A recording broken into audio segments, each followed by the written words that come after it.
I think I've been to Nigeria the last few years quite a bit. The first time I went was in the 80s with BENSON IDAHOSA. That's when you were only a little boy. There's one thing I don't like about what you said.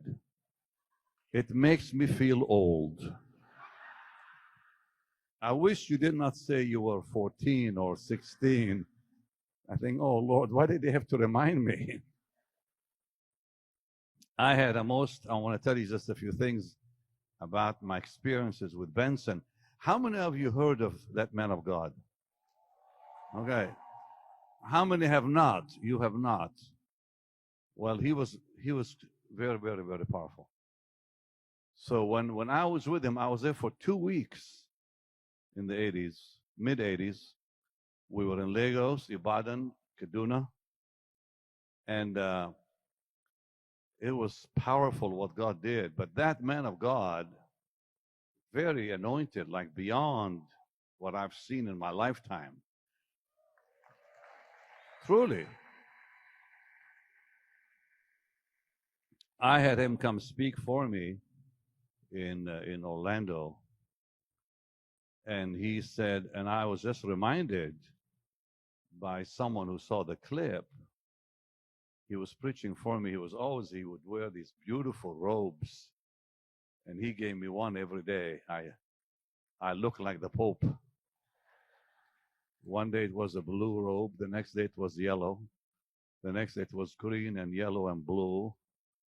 And it was wonderful because it was so hot in the meetings that all to do to get cool is just do this. Get some air flowing, you know. But Oral told me this now. I didn't see this part. But the president of Nigeria at the time had said to BENSON, he said, we need rain. We have not had rain. Now, Oral Roberts was with him that day in Nigeria. And he said to the president, you will have rain in 2 hours. It had not rained for months. He said, you will have rain in 2 hours. And Oral said it poured in 2 hours. You know, you just don't see that. But that man, I will never forget.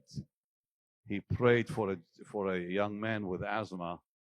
We were sitting at what is called you were with me, a phone center. A phone center is the old things where you put all the plugs in the old-fashioned stuff, you know. So you had to wait a little while before you got a call. So this young man comes in, gets on his knees and says, Papa, I have asthma. And BENSON said, open your mouth, and he did. And I never seen this in my life. He slapped that man. He says, you're healed. And he just slapped him like hard. Wham! And guess what? The asthma was gone.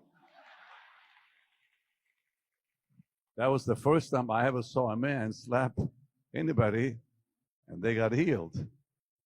Wow. But anyways, he was bold in the Lord. But the most amazing thing we saw with him, Jim, come here a second. You were there. They probably won't even believe this one. Jim Sonero has been with me how many years now? December will be 37 years.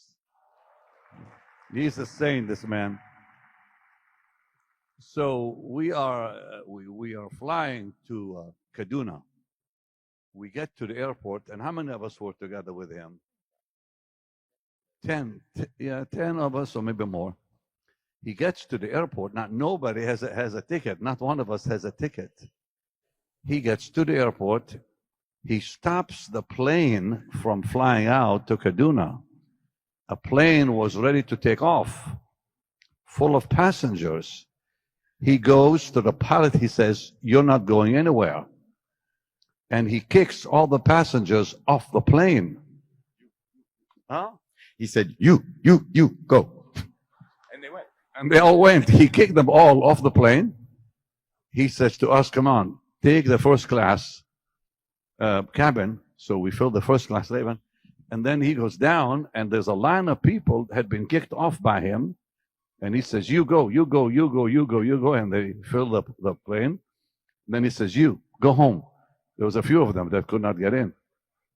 He looks at the pilot and says, now you can take off. I thought, what power this man has. He controls the airport. Things like that. So it was quite interesting, I must say. But he's in heaven now, and he left his impact on all of us.